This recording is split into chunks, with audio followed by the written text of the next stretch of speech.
Next mo na bro.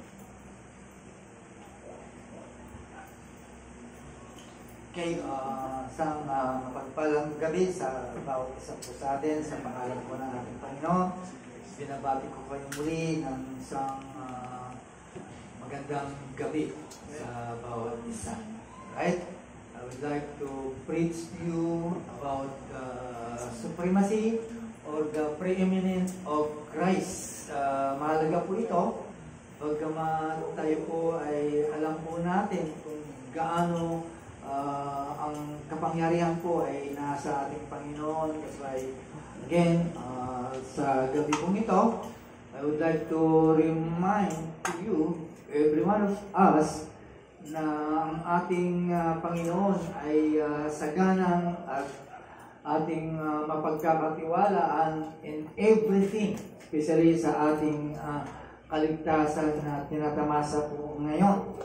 Right?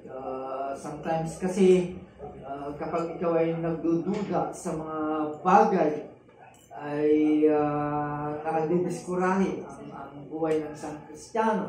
Kaya sa gabing ito, sa ating pag-aaral, ay matutunghayan po natin na ang lahat ng bagay na ating pinagkakatiwala sa Panginoon at pinagkakatiwalaan po natin ay ating maaasahan, lalo na po ang kaligtasan na ating tinatanganan sa gabi mong ito.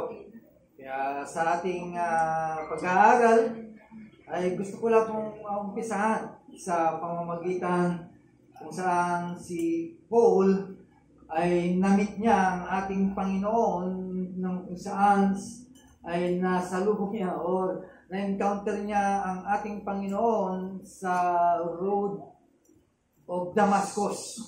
Right? At sa ganong pagkakataon ay hindi pa niya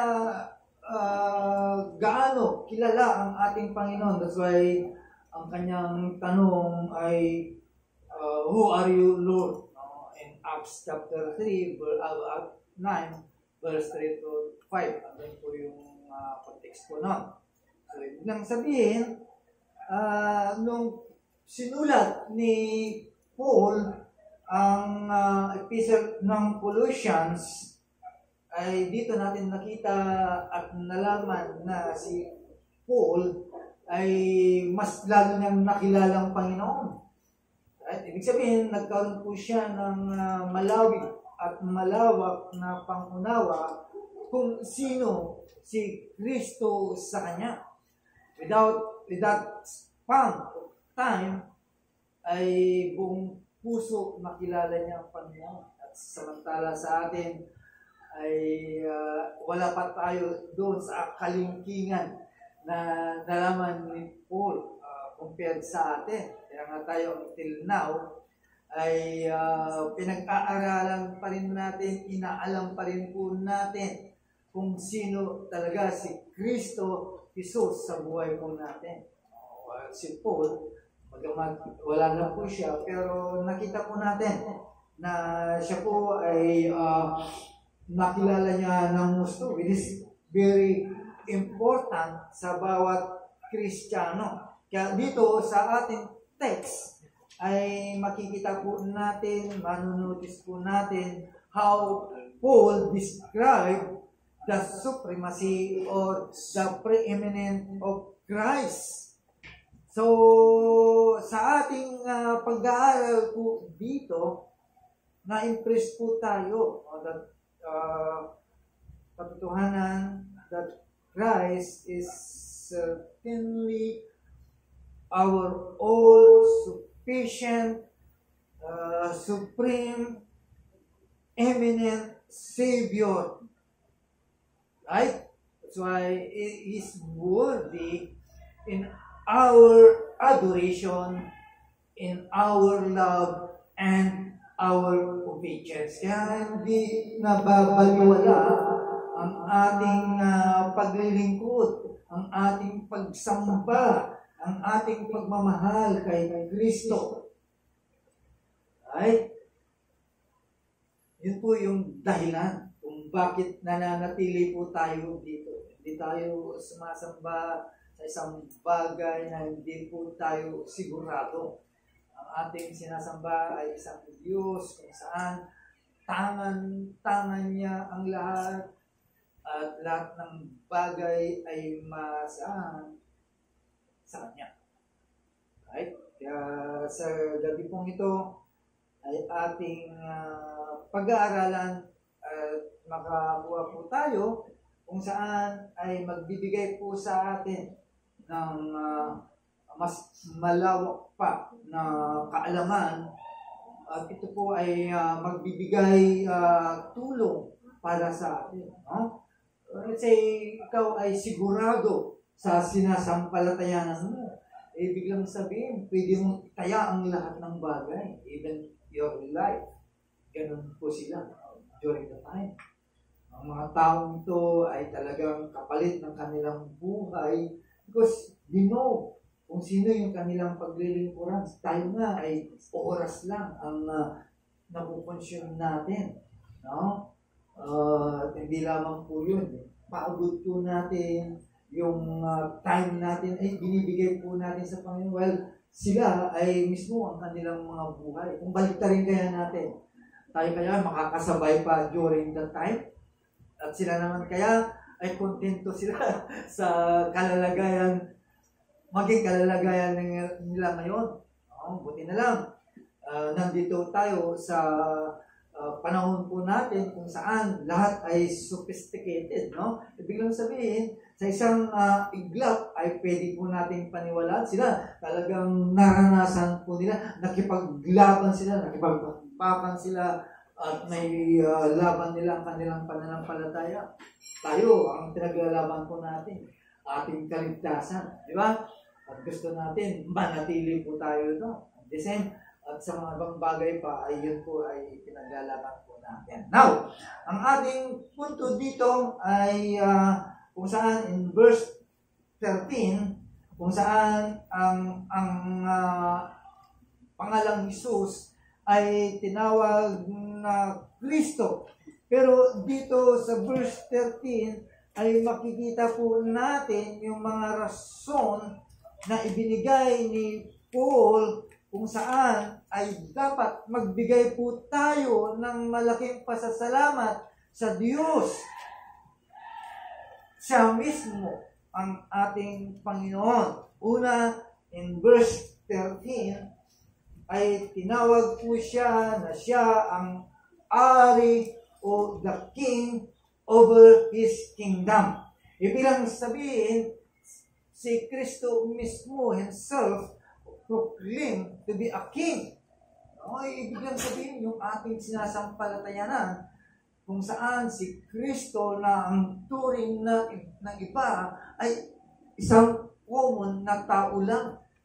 Isang tao lang na dumating sa kanila, na nagbigay ng isang magandang halimbawa, and is a good example. Kaya tinawag sila nila si Kristo na isang good teacher o whatever na tawag nila kay Kristo. Pero sa atin, dito sa ating text, makikita po natin kung gaano yung karapatan, yung paghahari, yung pagiging supremacy ni Kristo ay siya mismo ay tinatawag na Diyos. Right? Kaya, ibig lang sabihin, yung ating pinaghirapan o ating pinalaking pananampalataya ay hindi napunta sa anumang walang kadahilanan. Kaya tayo po ay naghihirap, nagsusumikap na matutunan natin lumaki ang ating pananampalataya because we know who Christ is. Pero sa iba, hindi. Wala sa kanila po. Imagine, may mga ganong klaseng tao na ang isang Kristo kung saan sa pamamagitan niya nilikha ng mga bagay ng latang ito, even ang kanilang hininga, tapos ituturing lang nila na isang ordinaryong tao ng outcome. No? It is a big blasphemy para sa ating Panginoon. No? Natawagin mo na isang ordinaryong tao lamang while himself claiming that he is a king because he claimed He claimed to have a kingdom. No? And also, no? Yung iba, talagang pinoproclaim the truth that He is a king. No? Sa lahat ng mga talagang totoong Kristiyano, at even, no? Sa mga nauna pa, na sila po ang mga sinusundan po natin. At sila po ay tinuturing po nila si Kristo bilang sanghari sa kanila. Right? With this, ito naman ay napag-aralan po natin. Okay? Yung tatlong kanyang office. No? Yan po ay nalaman po natin. Kaya after ng kanyang resurrection, pagkatapos ng kanyang pagkabuhay muli, he claimed the extent of his rule. No? Ang kanyang authority over all in heaven and in earth. Kaya nga sinabi niya sa Matthew chapter 20, verse 18. Bakit po binabanggit ng mga ito? Sapagkat ito po ang pundasyon ng ating pananampalataya at pagtitiwala sa lahat ng mga bagay. Without this, kung hindi po tayo sigurado, biglang sabihin, hindi tayo sigurado din sa lahat ng mga bagay. Kaya mahalaga po sa atin na malaman po natin kasi Kristo ay isang Diyos, upon His supremacy, upon His preeminent, biglang sabihin, tangan-tangan po niya ang lahat ng bagay. Biglang sabihin, He is the ruler over the kings of the earth. Imagine yung kanyang position. Tapos, sasabihin lang nila na isang ordinaryong tao lang na katulad po natin. Okay? Na si Kristo na sa atin, inaalam po natin that Christ, Jesus, are in His kingdom. Okay? Tandaan po natin, ito yung ating pag-asa. Ayon sa sinasabi ng Revelation chapter 3, verse 21. Ito yung ating tinatanganan. Right? Those who persevere to the end will rule with Him, even as He now reigns. Diba? So, kung wala po ito, walang magtataga. Walang mag-persevere. Wala po tayong laban. Kahit anong mga bagay, even in persecution, bibitawan natin lahat yan. What for? Diba? What for? Bakit ako nagtsatsaga dito? Bakit all the time, lahat ng aking oras ay inuubos ko dahil sa Kanya. Pero dahil sa pagkakilala po natin kay Kristo, ay nagtsatsaga po tayo, lumalaban po tayo. At yan po ang ginawa ni Paul. No? Si Paul naman, pwede niya namang bitawan po yun. Pero pagkatapos, ma-encounter niya ng Panginoon. No? After, pagkatapos niyang sabihin, "Who are you, Lord?" And then, anong gusto mo? Gagawin ko. Kaya nga yun ang ginagawa din po natin ngayon. Okay? Tandaan po natin, bilang Kristo, no? Bilang ang Panginoon is truly Lord of Lords and King of Kings. Ano po ang ating Panginoon.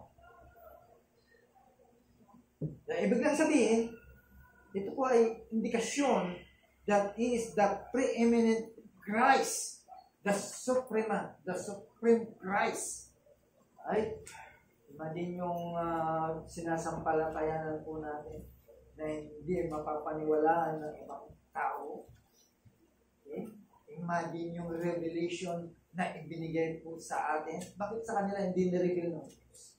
Bakit sa iyo hindi nireveal ng Diyos? Sila si Kristo. Bakit? Ano ang dahilan? Dahil special ka? Pero bakit sa kanila hindi? Right?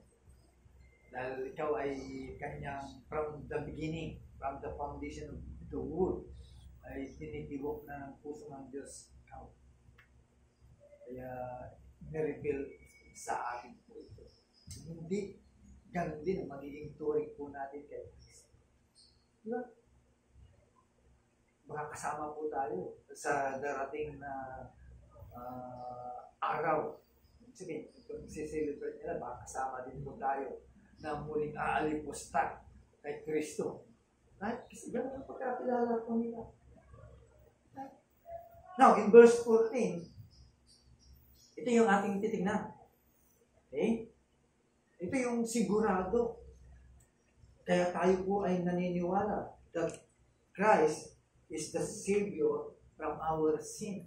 Siya po yung ating tagapagligtas. Siya yung tumubos ng ating mga kasalanan. Okay? Dahil sa halaga ng kanyang banal na dugo, we have redemption. No? Nagkaroon po tayo ng redemption. Ibig sabihin po ng redemption, para maintindihan po natin yung Greek word, it is apollotrosis. It means a releasing effected by payment of ransom. So, ibig sabihin, we have been released from the bondage of sin through the payment of Jesus' blood shed on the cross. Iyan ang hindi nila naiintindihan ng iba. Ang turing lang nila ay tao lang, si Kristo. Kaya hindi nila matanggap na sila ay kasama sila sa binayaran kung sila ay itinami ng Diyos. Diba? How? Para sa atin, it's big mystery. Imagine, sa atin, sa dami ng tao, billions of people, ay nakasama po tayo po doon. Ano yun? Hindi ko maintindihan. It is a mystery.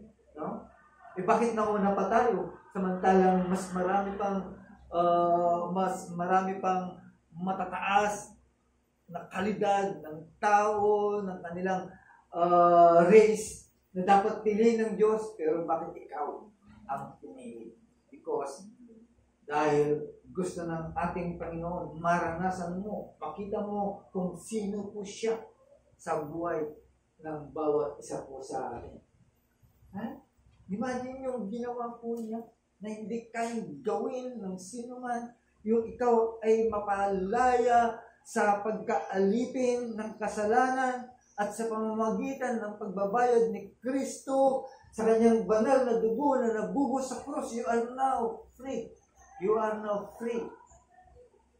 We are now free. Okay? Hindi naman po yun, mga kapatid. By the virtue of His blood, we have now the forgiveness. Wow!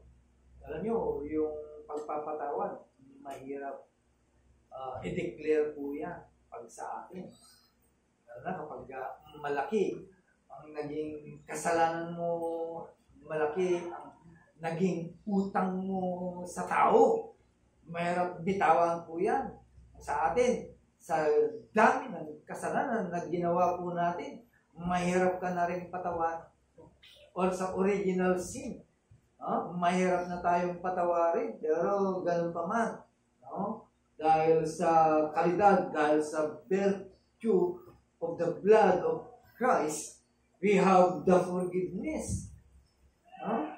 Ibig lang sabihin, we have the releasing power from the bondage of sin or imprisonment of sin. No? Hindi lang maintindihan ng mga iba. Sometimes, Kristiyano pa na binibigyan lang ng maliit na kahalagaan ang ginawa ni Kristo. Kaya sa kanila, ay madali na lang gawin ulit ang kasalanan. Wala nang takot sa kanila. Right? Some naman, of course, kung talagang binavalue mo o binibigyan mo ng kahalagaan yung ginawa ni Kristo, ay hindi po natin nagagawa po yun directly, willingly. Okay? Willfully. Hindi natin ginagawa po yun. Kaya hindi naman po yan, mga kapatid. We we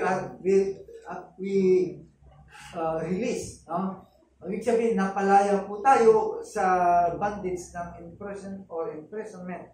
So, biglang sabihin, we have also forgiveness or pardon of sin. Okay? Lahat ng mga nakumit po natin kasalanan ay nagkaroon po ito ng remission because of the blood of Christ.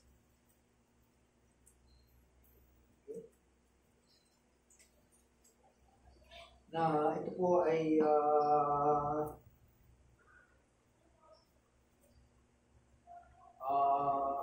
hindi binibigyang halaga ng iba. Okay?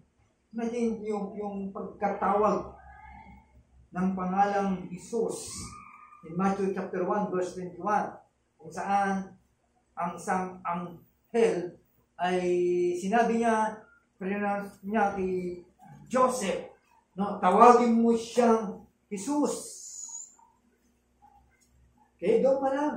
Because He will save His people from their sins. Okay?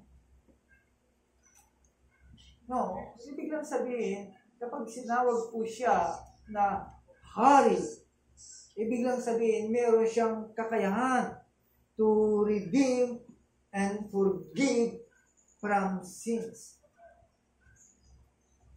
Okay?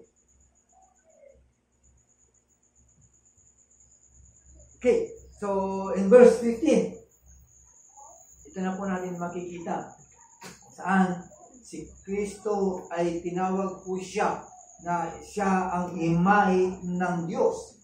Now, in verse 15, nabasa na po natin kasi ang ating text. Ngayon, babalikan po natin. Kaya hindi ko na siya binasa po kanina.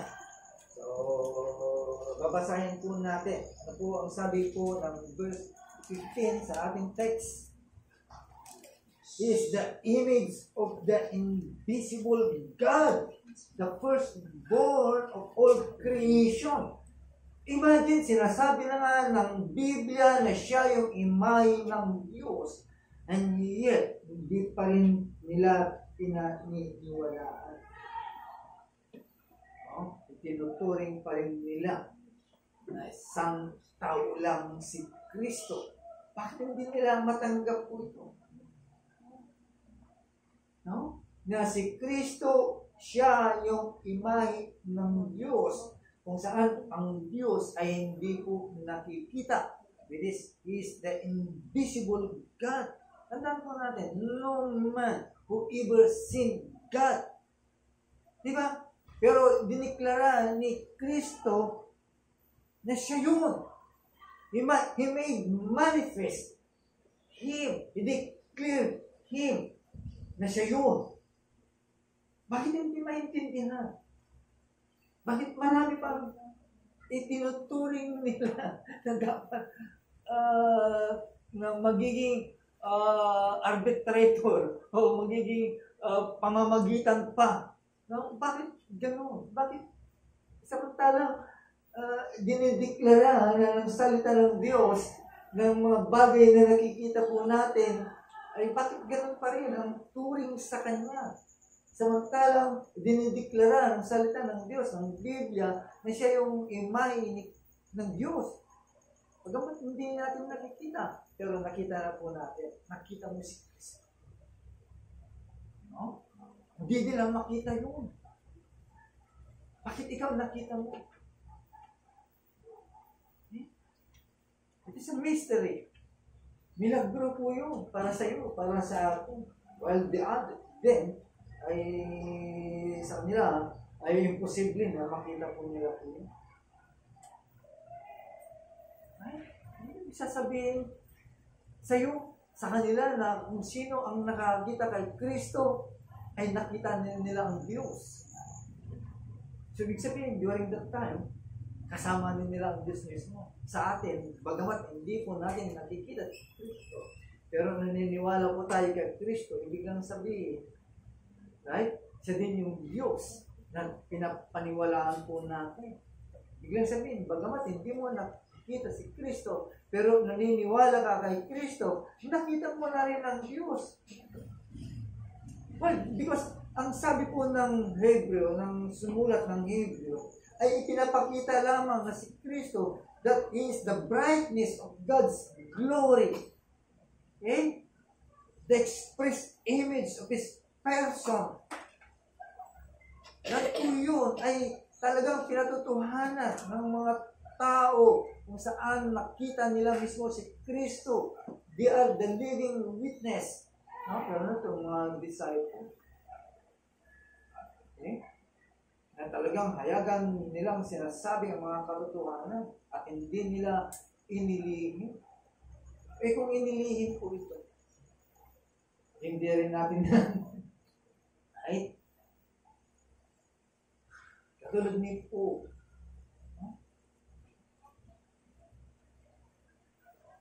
Kaya nga, ang sulat ni Paul sa Corinthians, in 2 Corinthians chapter 4, verse 4, ang sinasabi po niya doon that Jesus is the image of God.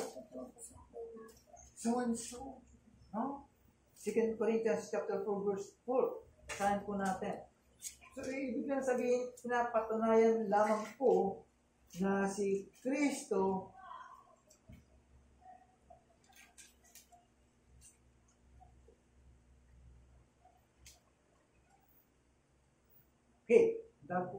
dito ay in their case, the God of this world has blinded the minds of the unbelievers to keep them from seeing the light of the gospel of the glory of Christ, who is the image of God. Ito yung dahilan kung bakit hindi nila nakita. Ito rin yung dahilan kung bakit nakikita po natin si Kristo bilang Diyos.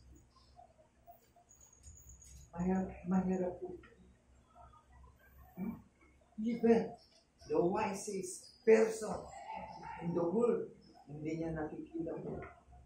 Hindi nila nakikita. But for us, no?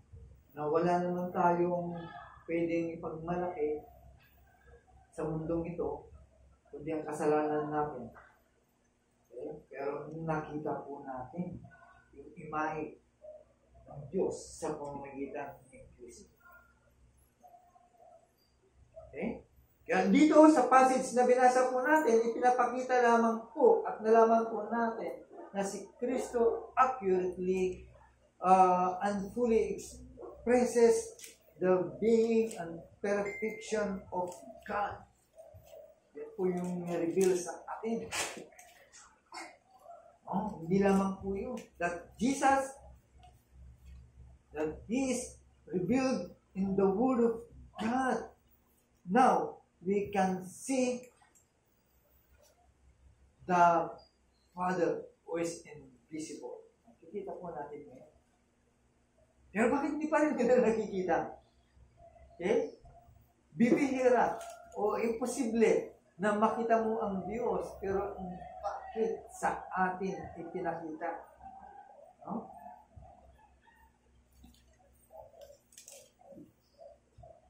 Kaya maraming mga tao na nakukonfuse.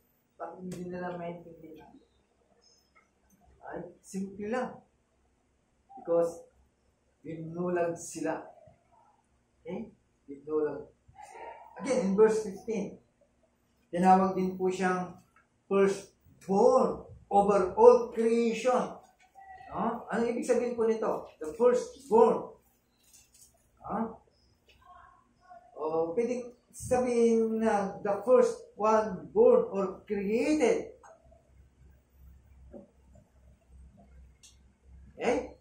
Sometimes, iba ay sinasabi po nila na siya yung unang nilikha ng Diyos. Siya yung God's first creation. Ito yung mga paniniwala ng mga ibang denomination. Hello. Na especially yung Jehovah's Witnesses. Okay. Buti na lang, tayo na punta to.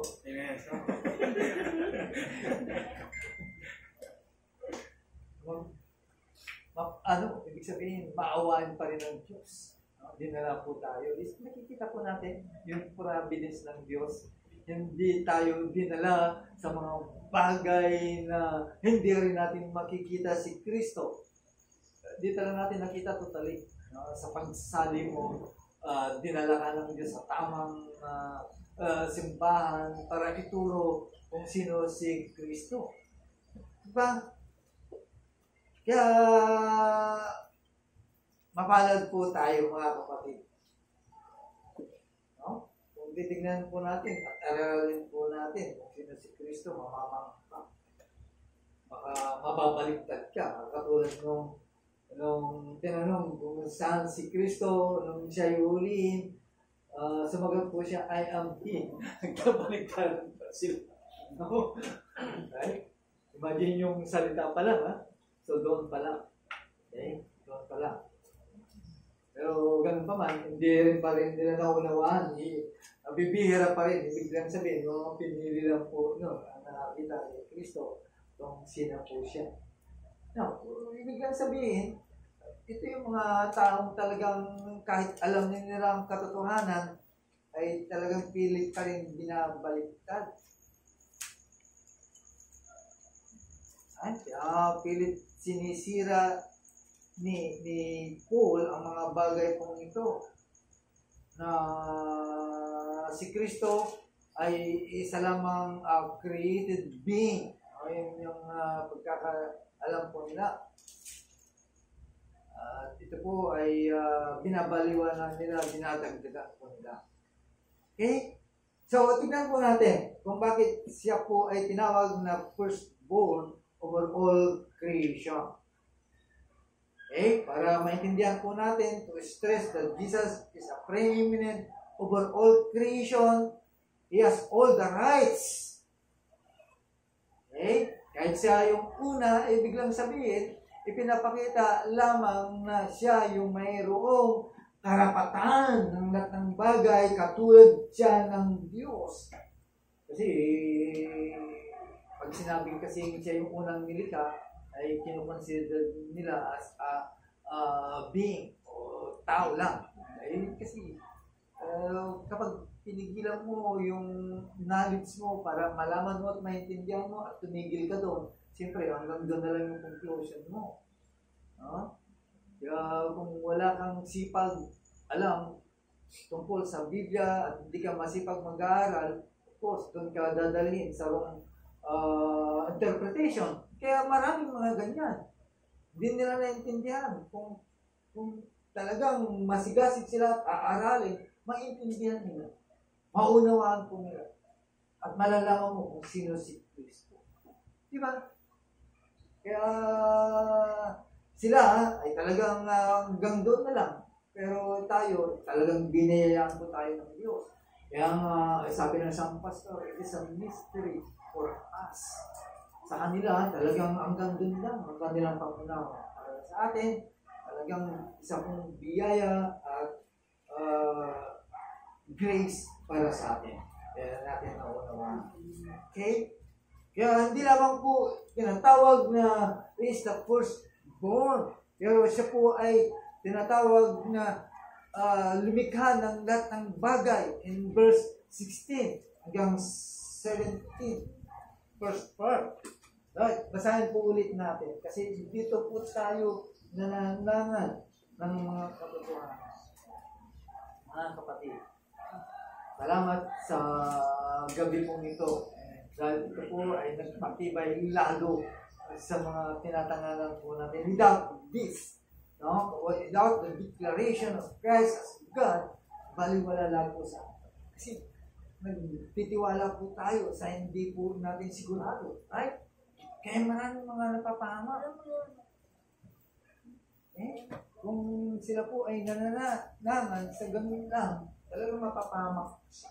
Now, tignan po natin verse 16 hanggang 17 sa text. Sabi po dito, for by Him all things were created in heaven and on earth, visible and invisible, whether thrones or dominions or rulers or authorities. All things were created through Him and for Him, and He is before all things. All things hold together. This is amazing truth. No? Nakakamanghang bagay na katotohanan po ito concerning Jesus. Di ba? At ito ay kinumpirma lahat ng kanyang mga disipulo. Dahil na-witness nila, natungayan po nila, right? Even the writer, especially in Hebrew, ito po ang kanilang declaration. Kaya, it is amazing truth concerning our Lord Jesus Christ. Imagine, doon na lang, doon sa all things were created.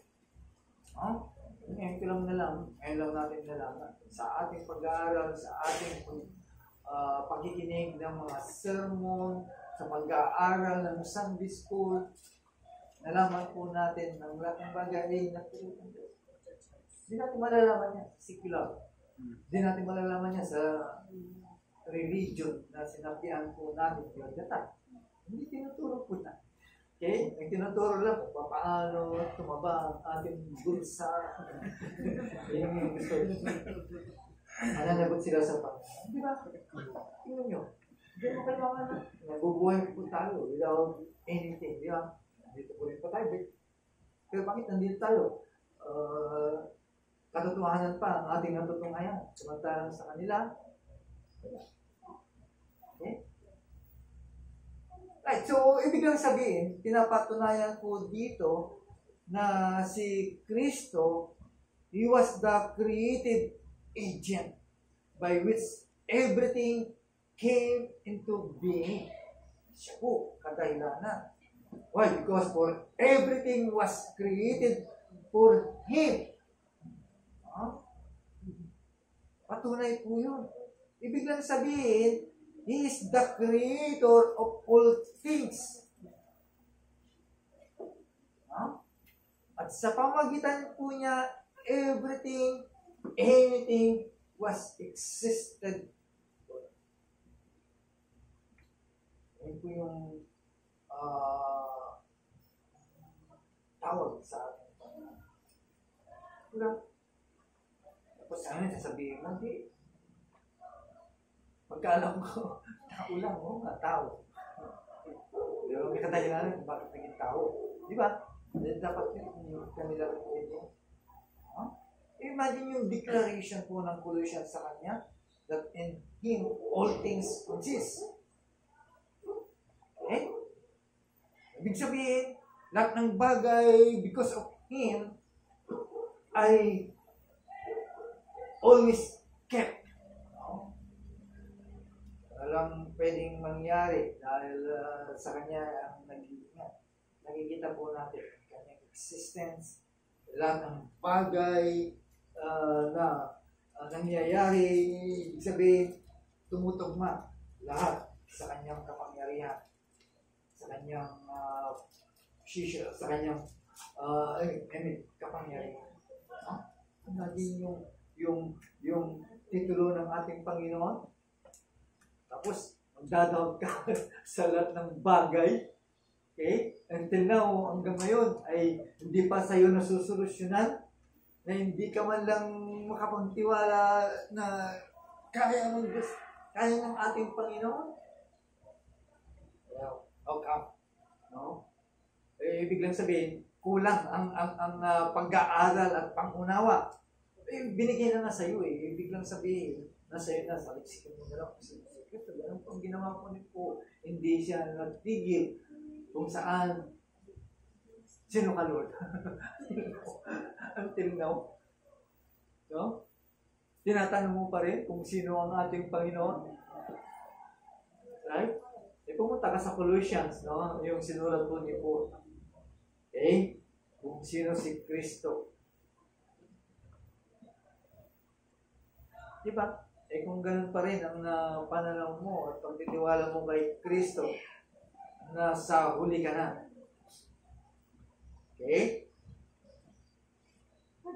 in regards to creation, is the preeminent. Di lamang po yun. Kanyang pagiging supremacy, preeminent, dumating ang kaligtasan. Dumating yung redemption. Okay? Now, titignan po natin, siya na rin siya ngayon ang inilagay para magiging ulo ng simbang ito, the body of Christ, the church. Imagine, ang ulo po natin si Kristo. Buti na lang, miski lang. Ngayon, nagsatago na. Mamarinig ka ba?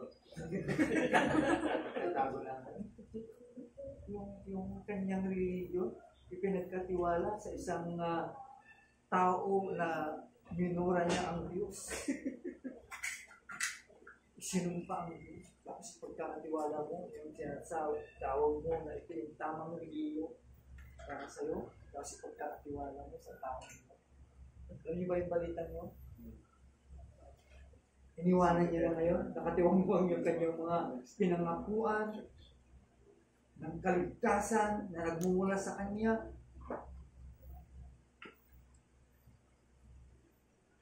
Buti na lang, walang sino man na umaari na siya ng pinuno ng simbahan ito. Buti na lang, sumusunod po tayo sa tamang landas ng simbahan po ito. Kaya nga tayo tinawag na simbahan. Kaya tinawag po tayo na body of Christ. Kaya nga tinawag po tayo that we are pulled out. Tinawag ikaw dahil sa gospel, dahil sa magandang balita na iyong narinig.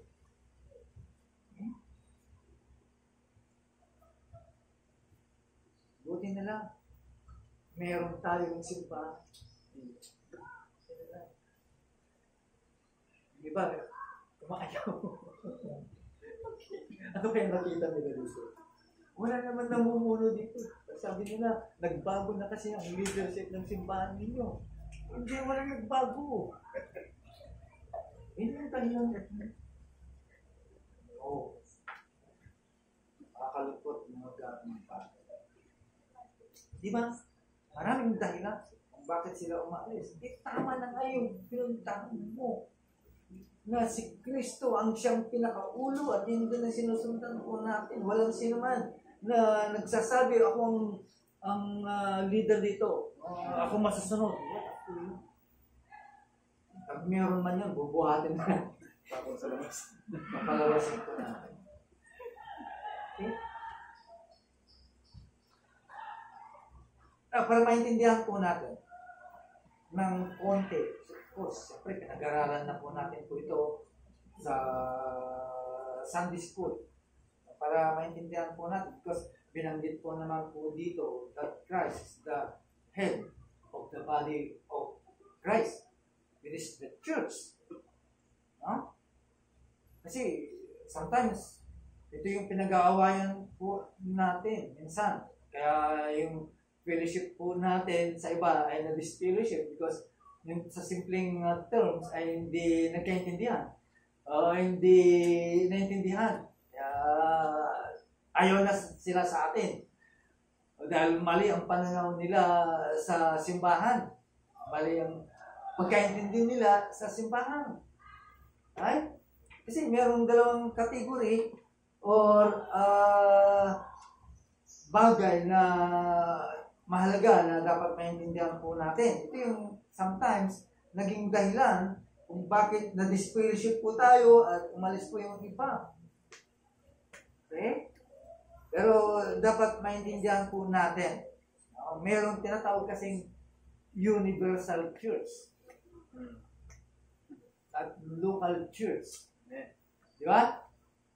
Ito sa atin local church. Pag sinabing universal, ito yung mga lahat ng mga simbahan sa iba't ibang lupalop, yun yung tinatawag na universal body of Christ. Di ba? Hindi ito nagkagulo. Okay? Ibig lang sabihin, yung universal church, it is the body of saved believers throughout the world. Amen. Yung local naman, ito yung congregation po natin na lahat ng mga ligtas, locally, located. Tayo yun. Kaya, maliwanag po sa atin po yun. Kasi ito yung context ni Paul in verse 18. Now, bababa po tayo. Aakyat po tayo in verse 18. Tingnan po natin. Right? And is the head of the body, the church. He is the beginning, the firstborn from the dead, that everything might be preeminent. Sa simbahan po natin, ang nagsasabi. Walang pwede na magkari-hari dito. Kung meron man na nagsasabi, ako yung hari dito, ako yung anak ng Diyos dito. Ibig sabihin, kulto na yun, mga kapatid. Pag nagsabi na merong ganun, kulto na yun. Okay? Umalis ka na. Ngayon, nag-aalisa na sila ngayon kasi nalaman nila yung katotohanan. Right? May katapusan. Ang lahat ng mga panglilinlang, panluluko sa loob ng simbahan, may katapusan. Yung mga taong yon kung saan sila po ay umalis, ay siyempre, kung talagang mga seryoso po yun, dadalhin din ng Diyos sa isang seryosong simbahan. Right, dito sa Colossians chapter 18, kung saan sinasabi po ni Paul, itong church na ito, it is universal, panglahatan. So, bilang ulo ang ating Panginoon over the church, okay, ibig lang sabihin, He has all the authority in heaven and earth. Wow. Ang pinaka-head ng simbahan natin, si Kristo, siya lamang ang merong kakayaan. Lahat ng otoridad, meron siya. Kung meron mang nagsasabi na siya, limitado lang yun. Baka lang karating ang kanyang authority. Wow!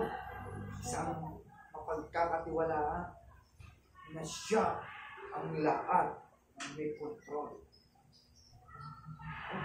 Siya ang may control kung ano ang destiny ng simbang pumili. Ay nangyayari. Kaya hindi po natin pwedeng i-overtake yung mga bagay na ito. Okay? Yung nangyayari sa loob ng simbahan, siya ang may authority po dito. Hindi tayo. Wala tayong karapatan. Tayo po ay inutusan lang para gawin po natin yung mandato po natin. It is not our job to maintain kung sino po yung nandito sa loob. Diba? Kasi si Kristo, siya ang may control sa kanyang simbahan. Okay? Now, in verse 18, siya rin yung tinatawag na firstborn from the dead. Siya rin din yung tinatawag na unang nabuhay. Meron pang unang nabuhay pa, diba? Beyond Christ. Diba? Yung mga nabuhay pa. Na, ibig lang sabihin po dito, sa salitang Greek, no? Arche.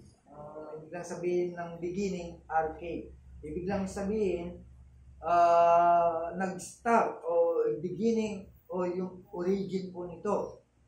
No? Ibig lang sabihin, siya yung unang nabuhay. Okay? The rest, tayong susunod na mabubuhay. Okay?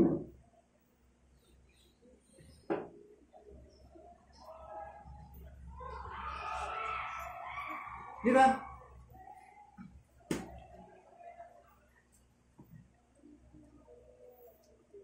Ibig sabihin, ang ating Panginoon, siya yung unang bumangon na hindi na muling mamamatay.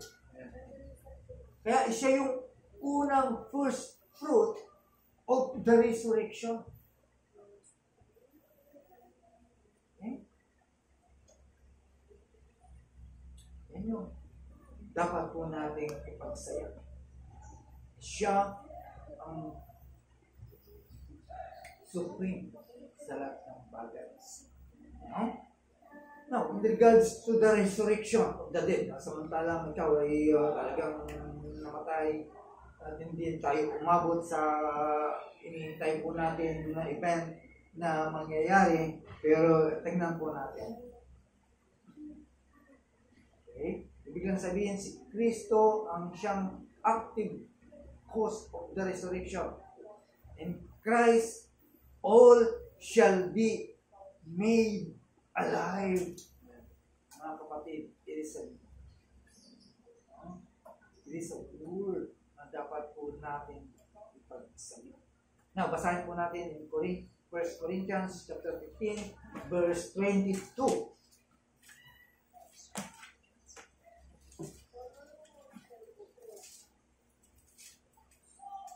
Sabi po dito, but it's his own order. Christ the first fruit.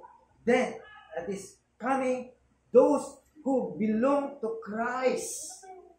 Wow!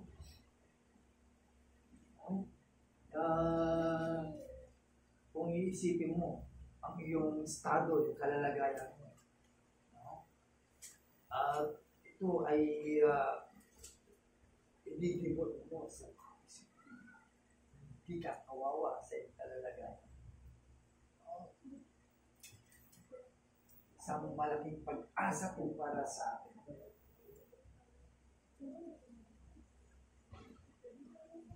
Okay?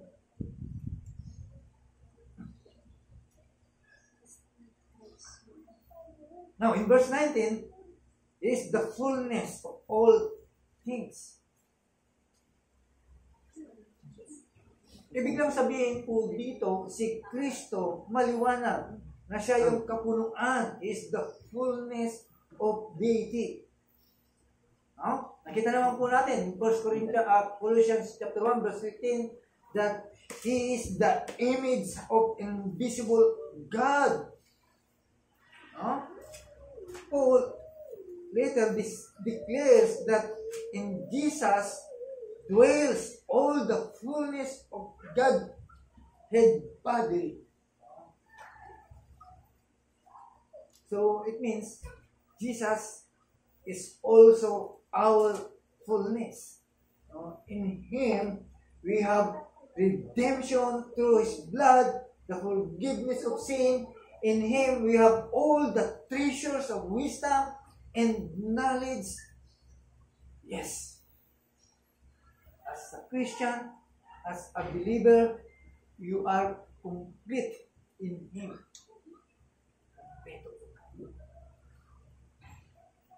Mga kapatid, in verse 20 last, is the reconciler of all things to God. Siya yung dahilan para tayo ay makabalik, makapilisip po natin ang Diyos. Makasama po natin ang Diyos. Without Him, wala tayo. Lahat po tayo ay galit ang Diyos. Imagine yung design ng Diyos sa'yo para ma-reconcile ka lang sa Kanya. Okay? Yun si Kristo. All things on earth. All things in earth. Ano mo na? Segregate mo na yung mga bagay. Sa'yo na lang. Sa lahat ng mga kasalanan na katulad po natin. He is the reconciler. Exit mo na yung mga bagay na nakikita mo. Ikaw na lang, hindi lang isang makasalanan. Buti nga umabot po tayo. Hindi lamang para sa mga Jew. Hindi lamang para sa mga hintil. Tayo yung mga hintil. Napasama po tayo. Na-reconcile po tayo because of you. Okay? Hindi lamang po dito sa lupa, maging sa langit. Even the things in heaven. Ay, wala namang i-reconcile pa sa heaven. Meron pa ba? Sa kanila po yun. Ibig lang sabihin, pinapakita lang ang kanyang preeminence o supremacy of Christ na kaya niya lang i-reconcile po. Wala po.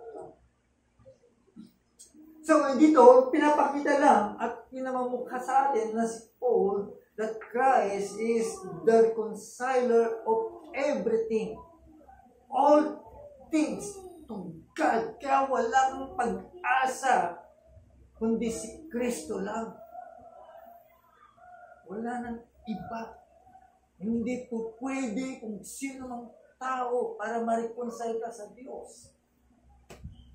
Hindi mga bagay na tinatanganan mo. Hindi mga bagay na ginagawa mo. Walang ibang makakapag-reconcile po sa atin kundi si Kristo. That's why He is able to reconcile all things by Himself. Sa anong paraan na ginawa ni Kristo? By having with the blood of Christ this cross. Through the death of Christ.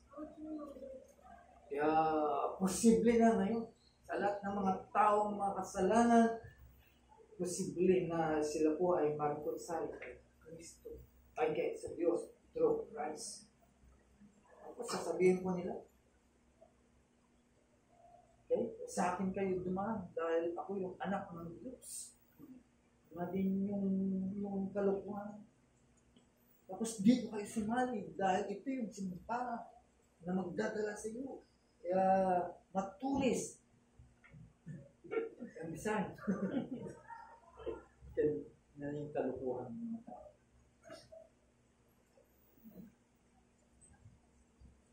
Okay.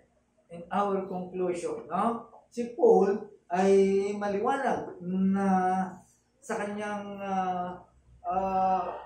pagtagpo sa ating Panginoon sa road of Damascus ay sinasabi po niya, bagamat hindi niya kilala kung sino yun, pero ganun pa man.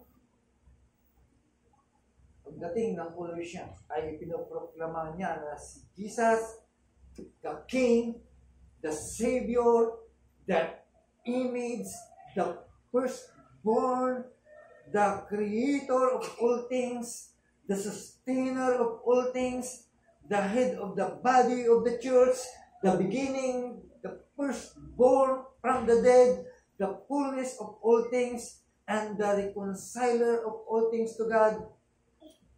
Sana ganun po tayo. Yun ang pagkakaintindi po natin. Yun ang pagkakaalam po natin.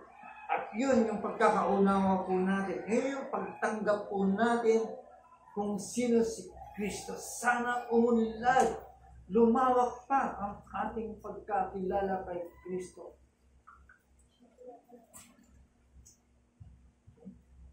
Sana ganun po tayo katulad ni Po. Hindi siya natigil doon sa pagtatanong na saan ay sino ka. Sana gano'n tanong ng mga ibang tao. Nang this, makikita po natin, may bibigay po natin, may papakita po natin yung appreciation po natin kay Kristo. Pagtanggap po natin kung sino po siya, na siya po ang preeminent, supreme, and sufficient as a Savior. Okay? Hindi. Sa iba, sa kanila, nawawala yung kanilang kaligtasan. Kasi hindi nila kilala kung sino yung may tama. Kawawa naman po ang mga klaseng Kristiyano. Na sila po ay natuturuan ng maling mga aral saan ay nadadaya po sila sa mga mapanghihina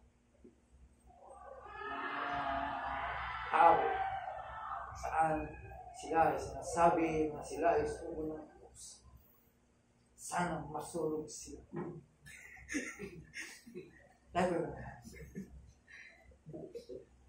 Salamat po Diyos sa aming natunghayan sa gabi. Salamat po Kristo Jesus bilang aming Diyos.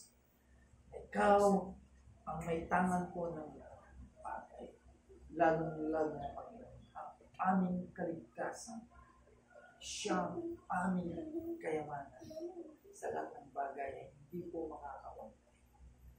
Diyos, maraming salamat po Diyos sapagkat